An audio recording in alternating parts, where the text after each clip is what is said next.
अस्सलाम वालेकुम, my name is doctor Ayesha Zubair और मैं हूं आपकी डेंटिस्ट। आज अपनी इस इन्फॉर्मेटिव वीडियो में हम डायस्टमा के बारे में बात करेंगे। अगर हमारे इन दो दांतों के दरमियान में खला है तो इसको हम मिडलाइन डायस्टमा कहेंगे। हमारे दांतों के दरमियान में स्पेस अमूमन 2 एजेस में होती है, एक 12 साल से पहले, एक 12 साल के बाद। जो हमारे दांतों के दरमियान में हला 12 साल से पहले की एज में होता है वो फ़ायदेमंद होता है, क्योंकि हमारे जो दूध के दांत हैं वो छोटे होते हैं और जो हमारे पक्के परमानेंट दांत आते हैं वो बड़े होते हैं। तो ये जो दांतों के दरमियान स्पेस है वो इस्तेमाल हो जाती है और हमारे परमानेंट दांत जो है प्रॉपर अलाइनमेंट में आते हैं। लेकिन अगर हमारी ये स्पेस 12 साल के बाद भी मौजूद रहे तो फिर हमें डेंटल ट्रीटमेंट करके आपकी स्माइल को, आपकी मुस्कुराहट को खूबसूरत बनाना पड़ सकता है और फिर आप खुलकर मुस्कुरा सकते हैं। दो दांतों के दरमियान हला की सबसे बड़ी वजह लेबियल फ्रीनम है। ये एक मस्कुलर अटैचमेंट है जो कि हमारे होंठ की अटैचमेंट है। ये अगर मोटी और नॉर्मल लेवल से नीचे हो तो हमारे दो दांतों के दरमियान में स्पेस मतलब हला आ जाती है और सम केसेस में डेंटिस्ट हला को फिल करने से पहले आपकी फ्रीनेक्टमी भी कर सकते हैं। दूसरी वजह आपके जबड़े की हड्डी का साइज़ बड़ा और आपके दांत का साइज़ छोटा होता है, जिसकी वजह से दांतों में स्पेस मौजूद होती है।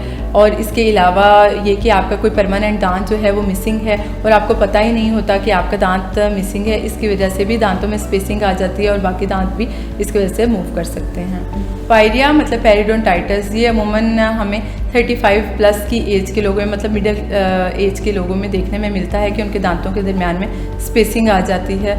इसके अलावा अगर बच्चों में बात की जाए तो जो बच्चे थंब सकिंग, लिप सकिंग या टंग थर्स्टिंग करते हैं तो उनके दांतों के दरमियान में भी स्पेस मौजूद होती है।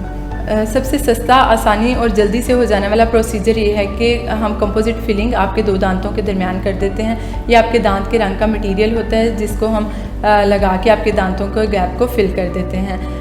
इसका फ़ायदा ये है कि ये एक सिंगल अपॉइंटमेंट में हो जाता है और सस्ता है। और सेकंड ये कि इसका नुकसान ये है कि वक्त के साथ साथ आपकी जो फिलिंग का मटेरियल है वो डिसकलर्ड होना शुरू हो जाता है, मतलब उसका रंग बदलना शुरू हो जाता है, तो इसलिए ये लॉन्ग लाइफ नहीं है। आप विनियर्स लगवा सकते हैं। इसका सबसे बड़ा फ़ायदा ये है कि एक तो आपकी थोड़ी सी प्रेप करनी पड़ती है दांत की और दूसरा ये कि लॉन्ग लास्टिंग है, काफ़ी लंबे अरसे तक आपके विनियर्स चलते रहते हैं। और लेकिन ये है कि ये थोड़ा सा महंगा है। आप क्राउन या कैपिंग भी करवा सकते हैं, लेकिन इसका इशू ये है कि आपका दांत का 40% पार्ट जो है हम ग्राइंड कर देते हैं और उसके बाद क्राउन लगाते हैं, तो स्पेसिंग के लिए क्राउन को मैं कम ही प्रेफर करती हूँ। लेकिन अगर कोई पेशेंट लगवाना चाह रहा है हम कंसेंट लेके तो फिर उसको लगा देते हैं। आप अपने दांतों की स्पेसिंग के लिए ब्रेसेस भी लगवा सकते हैं, ये बहुत अच्छा और बेस्ट ट्रीटमेंट है। लेकिन बस ये कि एक टाइम टेकिंग है, आपको 8 महीने से साल भी लग सकता है। अगर आपका दांतों का कोई भी मसला 1 वीक से ज़्यादा एक्सीड कर रहा है तो फ़ौरन से अपने डेंटिस्ट को रुजू करें, नहीं तो आप अपने असली दांत और मुस्कुराहट दोनों खो देंगे। खुश रहें और खुलकर मुस्कुराएं।